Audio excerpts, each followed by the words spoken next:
Greetings everyone. Today at commerce classes we'll be starting with the first method of inventory valuation, that is FIFO method, first in first out. अब एक business scenario में आप ये देखो कि stock in कब होता है? When you purchase, okay, and out is there when you sell the stock. और अगर हम रॉ मटेरियल की बात करें then out is when you issue the inventories for the factory, right. So in का मतलब स्टॉक आपके फैक्ट्री में स्टोर्स में आ रहा है, आउट का मतलब स्टॉक आपका बाहर जा रहा है. सो फीफो मेथड ये कहता है कि जो पहले चीज़ आएगी वो पहले आउट भी होगी. Like you know, consider this as आपका जो स्टोर है वो it is a kind of a pipe में जो चीज़ पहले चली गई वो आगे आ गई, ठीक है. तो उसका आउट जो है वो दूसरी तरफ है, पाइप का दूसरी तरफ से आउट सिस्टम है. सो जो चीज़ पहले इन हुई वो पहले आउट होगी, जो बाद में आएगी वो बाद में जाएगी. सो इससे क्या होता है कि जब आप स्टॉक आउट करते हैं, स्टॉक इशू करते हैं, then your initial lots are issued first. So पहले आपका फर्स्ट लॉट जाएगा, फिर सेकेंड, फिर थर्ड, एंड लाइकवाइज ये लॉट्स जाएंगे. So these will be initial lots will be sold out और मूव्ड आउट, और जो लेटेस्ट लॉट्स हैं they will be left with you. तो अगर आपके पास कुछ बच गया है तो वो आपका लेटेस्ट लॉट में से है. मान लो आपने पहले लॉट खरीदा 100 यूनिट्स का, सेकेंड लॉट आपने खरीदा 500 units, then you bought 1000 units, then 800 units, then you bought say again 500 units. So if you are say selling first of all say in all आप अपने पूरे ईयर में मान लो 2000 यूनिट्स को सेल करते हो तो कौन से यूनिट सेल होंगे? ये ऐसे लॉट्स अंदर गए हैं ना, यहाँ से बाहर आ रहे हैं.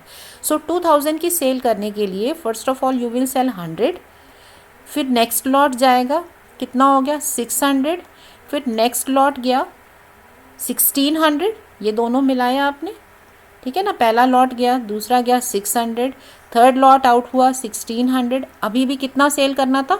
2000 का सेल हुआ है. तो इसमें से 400 का लॉट आपका ये सेल में आउट में चला जाएगा, और यहाँ जो 400 बच गया ये दो लॉट्स, पहला जो लेटेस्ट लॉट फुली और उसके पीछे वाला लॉट हाफ वे आपका क्लोजिंग स्टॉक में बच गया. सो इस तरह से हम ये सिस्टमैटिकली मानते हैं कि जो लेटेस्ट लॉट्स हैं, जो लेटेस्ट जो नए आए हैं वो आपके क्लोजिंग स्टॉक का पार्ट है, और जो इनिशियल लॉट्स हैं they must have been sold out. So this method is based on the assumption that stocks, inventories which are acquired first, जो पहले इन हुई, पहले खरीदी, must be issued first, वो पहले बेची भी जाएंगी. सो आपका जो इन्वेंट्री की सेल है it is from the initial lots, and your closing inventory is from the latest lots. So latest lot में से आपकी क्लोजिंग इन्वेंट्री आएगी. This is FIFO system working. Clear? So suppose मैं ये कहती हूँ कि हमने we had first lot of 500 units, then we had a second lot of 700. ये दो लॉट ही हैं, छोटा सा क्वेश्चन, ठीक है. सो यू हैव सोल्ड 800 यूनिट्स. तो अब कौन सी यूनिट आप पहले सेल करोगे? You will be selling first of all first lot, जो पहले आया है वो पहले आउट होगा. So this was your first lot, तो ये पहले आउट करो. सो 800 यूनिट्स में से यू विल सेल इट 500. ये नेक्स्ट लॉट आया, तो अब कितने यूनिट की ओर सेल करनी है? You need to sell 300 more because total 800 है. तो इसमें से 300 will be out and 400 will be left. Okay, so ये जो आपके पास बच गया this is a part of your closing stock, and the one which is out is a part of cost of goods sold. ये sale हो गया, ये बच गया. So closing stock last latest lot में से आपका क्लोजिंग स्टॉक 400 जो यूनिट्स है वो लेफ्ट है आपका 11 रुपीज़ पे, और जो सेल हो रही है वो कौन से? पहले लॉट की fully sold out, second lot में से 300 यूनिट्स का सेल हुआ. So your closing stock and cost of good sold कैसे आ रहा है? कॉस्ट ऑफ गुड सोल्ड में first lot is fully gone, second lot 300 units, because total तो 800 करना है ना. सो लॉजिकली चलना है. 800 यूनिट्स की सेल हुई है, पहला लॉट पूरा सेल कर दिया, नेक्स्ट में से 300 निकाले बेच दिए, ठीक है. सो ये आ गई कॉस्ट ऑफ गुड्स सोल्ड. और क्लोजिंग स्टॉक कैसे आया? लास्ट लॉट में से 400 यूनिट्स आपके बच गए थे. सो this is how your FIFO system actually works. जो सिस्टम में, जो फैक्ट्री में या हमारे स्टोर्स में पहले एंटर कर गया, पहले इन हो गया, वो पहले ही आउट होगा. So cost of goods sold आपका इनिशियल लॉट्स में से है, एंड क्लोजिंग स्टॉक आपका लेटेस्ट लॉट्स में से है। आप simply you just right lot order 1 2 3 4, initially वाले सेल कर दो और लेटेस्ट वाले आप सेव कर लोगे क्लोजिंग स्टॉक की फॉर्म में। तो इस तरह से ये सिस्टम चलता है। So this method is in accordance with the good and efficient management practices. Efficient management practice यही कहती है ना कि जितना स्टॉक हमारा पहले आया उसको पहले सेल कर दो, क्योंकि अगर स्टॉक पुराना स्टॉक आप रखोगे, सपोज आपका स्टॉक जनवरी में आया, अभी तक आप उसको जून में आके भी उसको रखे रखते हो, you have more chances of having losses from deterioration, spoilage, stock getting outdated, specially if we are talking about clothes and accessories. तो जितना पुराना सामान होगा वो तो आउटडेटेड हो जाएगा, nobody is going to buy. तो बिजनेस प्रैक्टिस ये कहती है कि जो पहले खरीदा उसको पहले निकाल दो, रखो मत अपने पास। So this is in accordance with the good and efficient management practice. Now this is a very systematic method and objective. Objective का मतलब ये होता है कि इसमें बायस नहीं चलेगा, मर्जी नहीं चलेगी। अब आपका अकाउंटेंट अपनी मर्जी से कोई भी लॉट में से सामान सेल नहीं कर सकता या रख सकता है। इट्स नॉट हिज सब्जेक्टिविटी, उसको चॉइस नहीं दी है। It's an objective method. Objective method ऐसे होते हैं कि इसको एक्स काम करे, वाई काम करे, जेड काम करे, any person working under this system will give you same results. तो कोई भी स्टेटमेंट बनाए सबके सेम आंसर आने वाले हैं। सो ये एक सिस्टमैटिक ऑब्जेक्टिव अप्रोच है। Next is it is simple to operate when the price level changes are minimum. अगर प्राइस लेवल चेंजेस कम हो रहे हैं तो ये मेथड बहुत अच्छा है, क्योंकि फ्लक्चुएशन कम है तो आपके प्राइजेस मोर और लेस आसपास ही रहते हैं एवरेज के। Next is that when closing inventories are valued at recent purchases. Recent मतलब लेटेस्ट लॉट पे ही तो आप क्लोजिंग इन्वेंट्री काउंट कर रहे हो ना। इसका मतलब आपकी जो इन्वेंटरी है it reflects current cost, present cost को ये रिफ्लेक्ट कर रही है, क्योंकि लेटेस्ट लॉट पे आपने क्लोजिंग स्टॉक को मेजर किया है। Then it eliminates the opportunity for income manipulation. Manipulation नहीं हो पाएगी बिकॉज आपने चॉइस नहीं दी है। इट्स अ सिस्टमैटिक अप्रोच, आपको ऐसे ही फॉलो करना है। सो कॉस्ट आपके रेवेन्यू के साथ ऑर्डरली जा रही है, जैसे जैसे चीज़ें आ रही हैं वैसे वैसे वो आउट हो रही हैं, तो कॉस्ट और रेवेन्यू की मैचिंग हो रही है। Then cost of goods sold follows price trend in the market.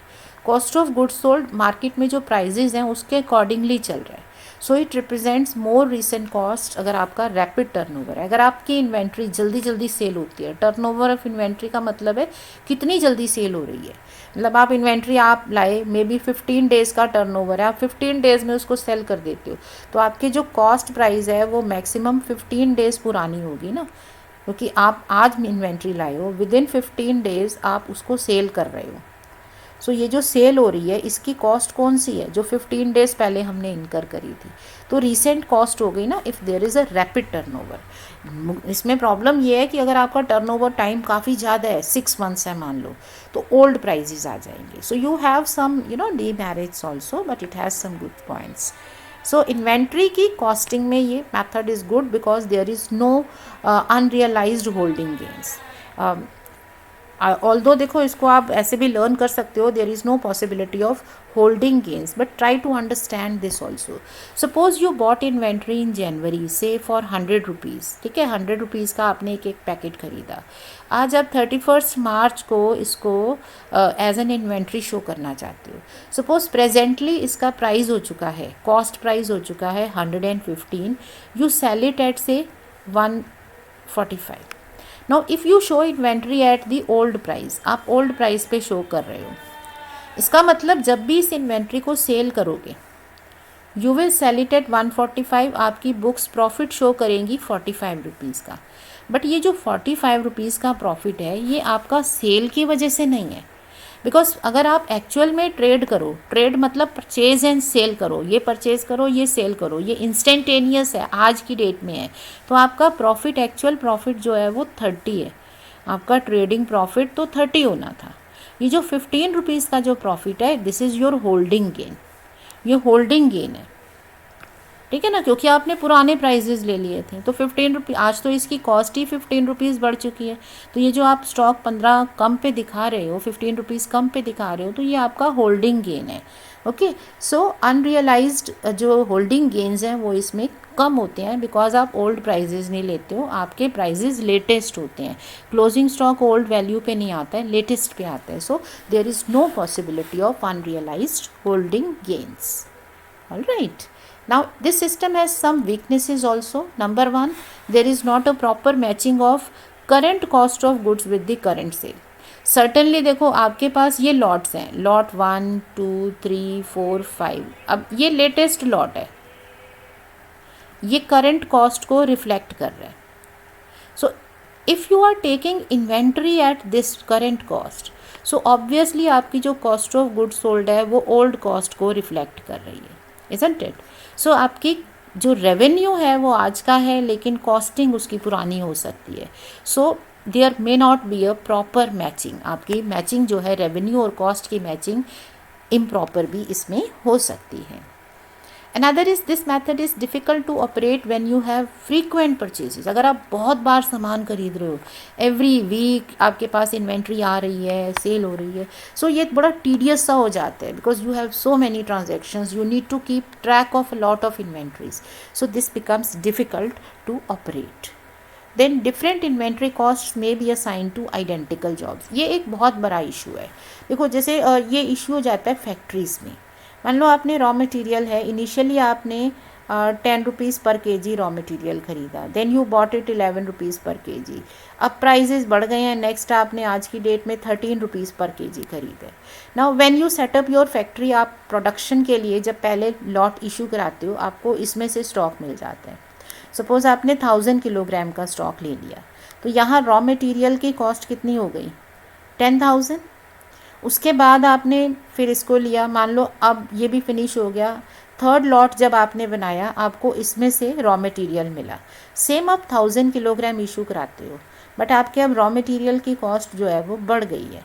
सो आपका फिनिश्ड गुड्स की कॉस्ट भी इन्फ्लेट हो जाएगी. सो काम सेम हो रहा है, आप वही प्रोडक्शन कर रहे हो, वही रॉ मटेरियल 1000 kg यहाँ लिया, 1000 kg इस लॉट में लिया, लेकिन दोनों में कॉस्टिंग अलग हो गई बिकॉज इन्वेंट्री की वैल्यू अलग अलग है. But we can't help it क्योंकि हमने खुद ही इन्वेंट्री अलग अलग प्राइजेस पे खरीदी है. So these weaknesses will be there. Okay, then another problem is that in rising prices this method will result in inflated closing stock and gross profit. मतलब जब आप इन्फ्लेशनरी पीरियड में फीफो मेथड अप्लाई करते हो तो आपके profits जो हैं वो हायर होते हैं, कॉस्ट ऑफ गुड्स सोल्ड कम होती है. ये कैसे होता है यहाँ देखो. प्राइस सपोज इन्फ्लेशन का मतलब प्राइस ऐसे जा रहा है 10 11 12 13 14 15. अब मेरे लेटेस्ट लॉट पे मैंने क्लोजिंग स्टॉक मेजर कर लिया. सो आपका क्लोजिंग स्टॉक जो है वो 14-15 पे है. Your cost of goods sold is at lower prices. So what is GP? GP क्या होता है? Sales minus cost of goods sold. अगर आपका cost of goods sold is valued at lesser prices, अगर कॉस्ट ऑफ गुड्स सोल्ड कम है तो sales minus cost of goods sold inflate हो जाएगा ना. GP is indirectly related to cost of goods sold. So rising prices inflationary times में FIFO method will give you hire profits. और इसका opposite क्या है कि इन टाइम्स ऑफ डिफ्लेशन, अगर आपके प्राइस डिफ्लेशन हो रहा है, वैल्यूज़ कम हो रही हैं, then FIFO will result in lesser profits. फिर ये प्रॉफिट कम दिखाएगा, हायर कॉस्ट दिखाएगा. तब वो ये रिवर्स हो गया ना, डिफ्लेशन का मतलब प्राइसेस कम हो रहे हैं. तो इन्वेंट्री जो है वो आपकी लेसर वैल्यू पे है, इन्वेंट्री कम पे है और cost of goods sold is higher. Now if cost of goods sold is higher, gross profit is going to be lesser, right? So in inflationary times this method will result in inflated closing stock and gross profit and cost of goods sold lesser होगी. और अगर falling prices हैं तो reverse हो जाएंगे results. Finally, it is very difficult to operate in case of more frequent purchases or when there is a time lag. बहुत लंबा time है अगर परचेज और सेल के बीच में, परचेज प्रोडक्शन और सेल के बीच में, then it becomes very difficult to operate. It is very difficult to keep track of stock issues and receipts. Frequent transactions होंगी तब भी difficult है. So this method is suitable for ordinary items, normal items हैं जिसमें price fluctuation कम हो. तो ये method applicable है। अगर बहुत फ्लक्चुएशन हो रही है प्राइजेस में, then this method is not applicable, क्योंकि आप इस मेथड से प्रॉफिट्स को अफेक्ट कर रहे हो। सो in order to have proper matching of cost and revenue, our accounting standard says FIFO को तभी अप्लाई करो when price fluctuation is very little। ठीक है, प्राइस फ्लक्चुएशन अगर कम है तभी इसको अप्लाई करना है। Okay, so ordinary items, less fluctuation in prices. So thank you very much for the day. Next time we'll take up some practical questions.